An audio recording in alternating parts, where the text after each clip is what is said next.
Bruno ini nggak punya jiwa kepemimpinan yang layak untuk memimpin sebuah klub besar seperti Manchester United.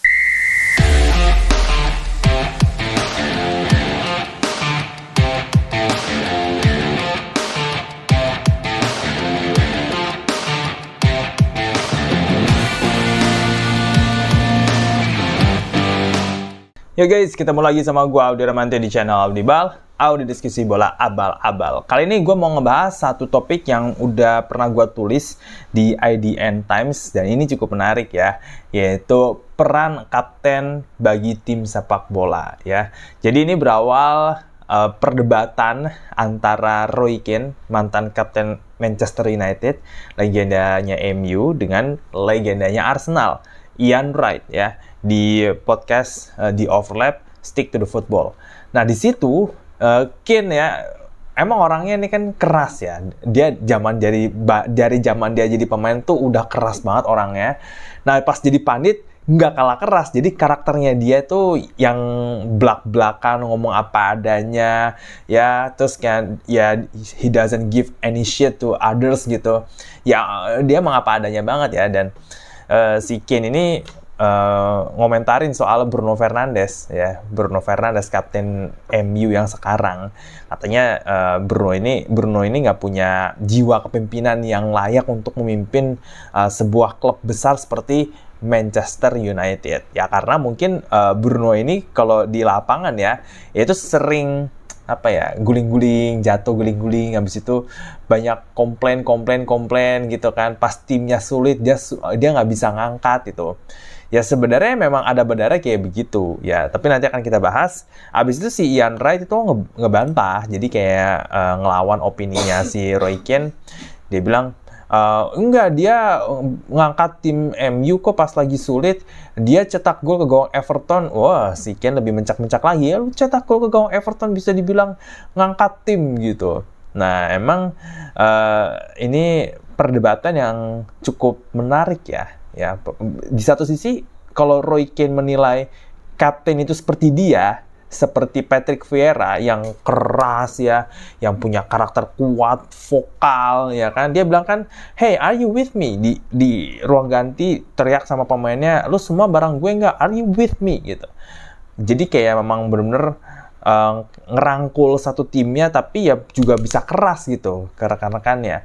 Sedangkan mungkin Bruno tuh nggak kayak gitu orangnya ya. Dia bukan tipikal kapten yang kayak begitu, tapi memang dia kepemimpinan diragukan tuh memang ada benarnya. Karena itu juga diaminin sama ex pemain timnas Inggris wanita, Jill Scott ya. Itu kan berlima ya mereka podcast ya. Ada Gary Neville, Jamie Carragher, Jill Scott, Ian Wright, sama Roy Keane. Nah, Jill Scott juga bilang, ya gue kalau ada di dalam satu tim ya, gue kayaknya nggak kepengen punya kapten yang tipikalnya kayak Bruno Fernandes gitu. Ya memang pro kontra ya. Tapi sebenarnya seberapa penting sih kapten itu di tim sepak bola? Kenapa peran kapten itu jadi begitu krusial sampai akhirnya diperdebatin kayak begini gitu kan? Kalau dari yang gue analisis ya, dari yang gue baca, ya dari yang gue pelajari juga, yang gue lihat, yang gue tonton sepak bola dari tahun 2006 sampai sekarang, itu seenggaknya ada 3 alasan ya. Tapi ini dari gue ya, jadi lu boleh setuju atau enggak nih. Ada 3 alasan kenapa peran kapten di tim sepak bola itu penting banget. Yang pertama adalah dia bisa mengangkat moral tim ketika keadaan lagi sulit ya. Jadi kan nggak mesti kan ya, klub besar sekalipun itu baik-baik aja gitu kan, lancar-lancar aja, menang-menang terus, kan pasti ada periode-periode sulitnya gitu. Misalnya kan kayak MU sekarang, itu mereka lagi dalam periode sulit. Atau mungkin Liverpool di tahun 2009 sampai 2015, ya itu tahun-tahun suramnya Liverpool sih, menurut gue ya. Dan memang kapten ini tuh hadir untuk mengangkat moral tim. Jadi dia gak mesti di pemain yang paling jago, gak mesti dia mengangkat moral tim itu lewat cetak gol. Justru komunikasi kepada pemain itu jauh lebih penting dibandingin dia cetak gol atau dia kasih assist. Ini dikasih contoh sama Jose Mourinho ya, pelatih Fenerbahce sekarang. Ya dia termasuk pelatih yang kaya pengalaman ya. Jadi waktu Jose Mourinho ngelatih FC Porto, dia bilang nih, gue punya satu kapten yang yang bisa jadi contoh lah, bisa jadi contoh bagus itu kan. Dia kapten terbaik yang pernah gue milikin. Namanya Jorge Costa. Ya, jadi Jorge Costa ini kaptennya FC Porto. Nah, waktu itu Porto ini lagi ketinggalan 0-2 lawan Belenenses ya di Liga Portugal. Nah, waktu itu pas jeda babak pertama tuh, ya Mourinho udah siap-siap mau ngomongin para pemainnya tuh. Tapi akhirnya dia ditahan sama Jorge Costa ini. Dia bilang, lu tunggu di luar, kasih gua waktu 2 menit untuk ngomong di dalam. Jadi si Jorge Costa masuk ke dalam ruang ganti. Habis itu dia yang melakukan dirty work gitu. Dia yang ngomong, yang nge-push, yang ngemarahin teman-teman setimnya, termasuk dirinya dia sendiri. Dia yang coba untuk mengingatkan timnya nih buat, sadar gitu kan. Kita ketinggalan 0-2, kita main jelek babak pertama, kita nggak bisa kayak gini terus, dan bla bla bla gitulah. Jadi hal seperti itu tuh yang harusnya dilakukan sama Mourinho, diambil alih sama kaptennya. Justru dengan dilakukan sama kapten, ya pemain-pemain jadi lebih respect gitu. Karena ya kapten bagian dari mereka. Kapten tuh ada di atas lapangan, tahu situasinya kayak apa, sadar diri bahwa timnya main jelek.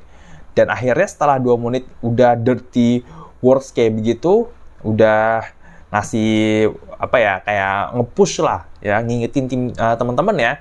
Mourinho suruh masuk, ya minta arahan gitu. Habis itu waktu babak kedua mulai, Jorge Costa ini, kata Mourinho, nggak pernah cetak gol sebelumnya. Sama sekali nggak pernah cetak gol dalam karirnya.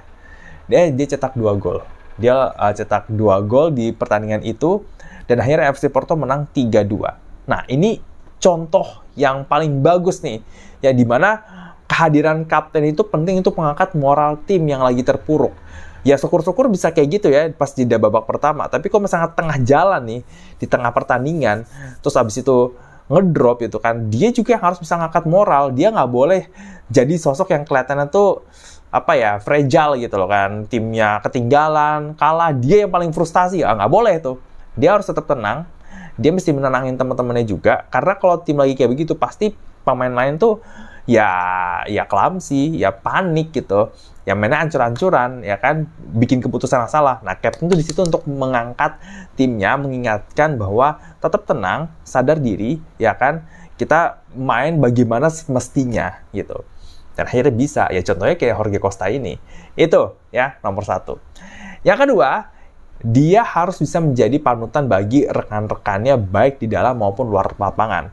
Ini gue kasih contoh salah satu kapten di tim sepak bola yang menurut gue kapten terbaik ya, itu adalah Carles Puyol. Carles Puyolnya Barcelona. Kenapa?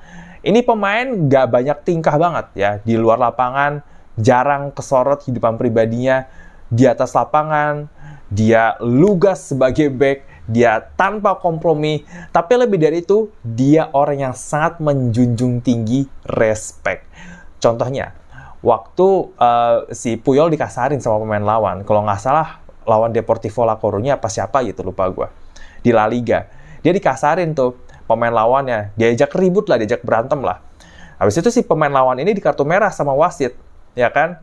Nah udah, si Puyol kan cuma, tapi Puyol diajak ribut gitu, dia nggak balas gitu, dia cuma kayak, ya santai aja, terus dia malah ketawa-ketawa, senyum-senyum aja gitu kan. Akhirnya si pemain lawan di kartu merah, tapi teman-temannya nggak terima. Kaptennya diajak ribut kayak nggak di-respect itu sama tim lawan. Ronaldinho datang mau ngajak ribut itu pemain, ditahan sama Puyol. Udah, nggak usah berantem gitu. Intinya kayak gitulah kelihatannya ya. Pokoknya sama Puyol ditenangin Ronaldinho, udah nggak apa-apa gitu kan, udah biarin gitu. Wasit udah di kartu merah kok gitu kan. Maksudnya kayak gitulah ya bahasanya. Ada juga dia waktu pas Dani Alves, Thiago Alcantara lagi selebrasi gol. Mereka joget-joget tuh. Waktu itu tuh pertandingannya di laga tandang. Jadi di stadion lawan. Dia joget-joget di depan fans lawan. Sama Puyol digeplakin. Balik gitu. Suruh balik. Ya, siap-siap pertandingan lagi. Jadi kayak dia itu nggak suka ngelihat pemain rekan setimnya nggak respect sama tim lawan. Kayak selebrasi, joget-joget di depan tribun lawan, ngapain coba gitu. Itu kan kayak bentuk tidak respect ya. Jadi sama si Puyol tuh suruh balik, udah cepet kita mulai lagi. Jadi menurut gue sikap dari si Puyol ini benar-benar menjadi contoh di dalam dan di luar lapangan. Karena si Puyol juga di luar lapangan, kalau kata Xavi Hernandez ya, rekan setimnya dia, Dia sering banget ngasih saran, dia sering banget nasehatin, ngajak ngobrol rekan setim yang punya masalah apa kayak gimana gitu. Jadi sebagai captain, ini menjadi poin penting untuk mendapatkan respect dari teman-teman setimnya. Karena ketika captain tim itu di-respect, maka semua pemain tuh bakal ngikut dia di lapangan. Kalau captain yang bilang nggak usah ribut, nggak ribut. Ya, kalau kaptennya bilang kayak, kita ikutin instruksi pelatih, ikutin. Jadi nggak ada pemain yang aneh-aneh gitu. Jadi dia harus jadi tangan kanannya si pelatih di atas lapangan. Dan untuk itu butuh respect. Dan dia menjadi panutan juga ya. Jadi pemain tuh juga ngelihat sosok kapten ini sebagai cerminan klub ya, cerminan sebuah klub. Puyol cerminannya Barcelona. Di dalam lapangan dia respect sama tim lawan, di luar lapangan dia nggak baik tingkah. Dan itu penting untuk diikutin terutama bagi para pemain muda. Nah yang ketiga, yaitu dia harus bisa mengontrol sikap rekan-rekannya ketika pertandingan berjalan panas. Karena waktu pertandingan berjalan panas kan ribut ya, berantem. Itu resiko kerugiannya jauh lebih besar buat timnya sendiri. Misalkan ada yang kena kartu merah ya. Habis itu kena kartu merah bukan cuma di pertandingan itu. Ternyata hukumannya bisa diperpanjang. Misalkan nggak boleh main di 5 pertandingan atau 3 pertandingan gitu kan. Nah, supaya terhindar dari hal seperti itu, kapten harus bisa nenangin rekan-rekannya. Contoh yang paling baru adalah Virgil van Dijk di Liverpool. Ya, Virgil van Dijk di Liverpool. Tahu kan ya, yang ribut lawan Everton dari 2-1 jadi 2-2. Itu pertandingan masih nyesek sih bagi gue ya. 2-1 jadi 2-2 di menit-menit akhir banget gitu kan.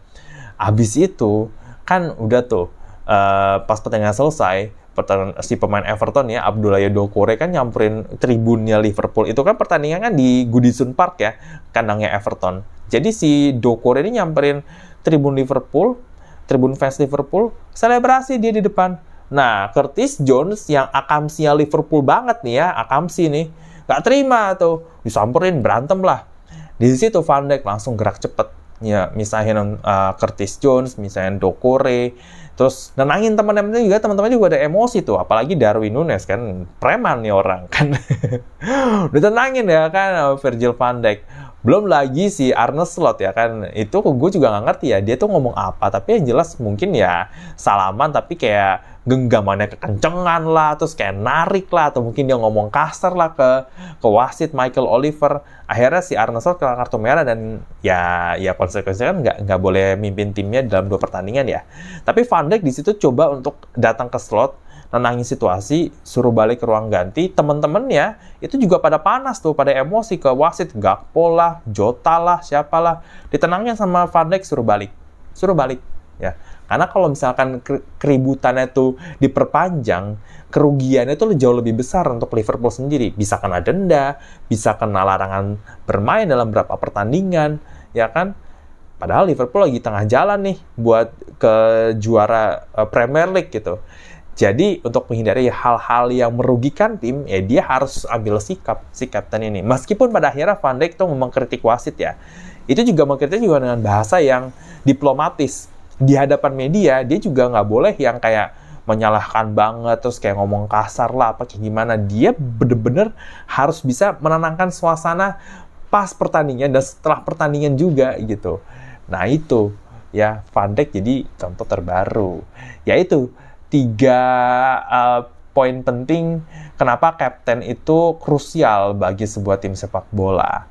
Ya memang kalau di lapangan ya kita cuma ngeliat ya, kapten menginspirasi timnya, kenapa dia cetak gol, dia bikin assist atau apa. Enggak, sebenarnya enggak kayak gitu. Kayak misalkan Jorge Costa tadi, dia cetak 2 gol itu tuh bukan berarti dia sebagai kapten dia menginspirasi tim, iya dengan 2 gol itu, tapi sebelumnya dia menunjukkan bahwa ya kita ini bermain buruk di babak pertama gitu kan, ditampol-tampolin pemainnya, teman-temannya, dia juga mungkin nampol dirinya sendiri gitu, supaya timnya tuh bisa bermain lebih baik, sadar diri gitu kan.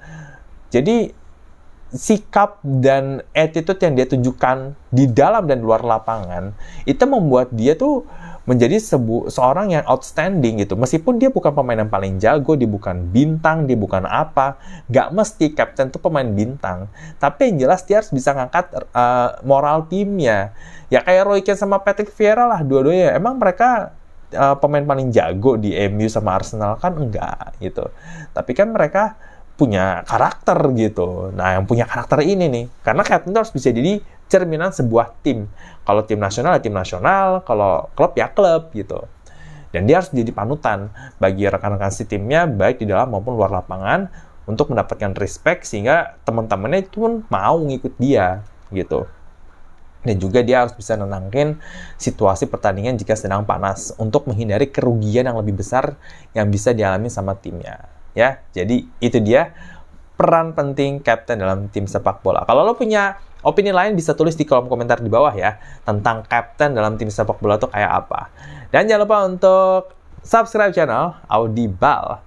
Nanti akan ada banyak lagi video-video menarik soal sepak bola, tentunya diskusi menarik.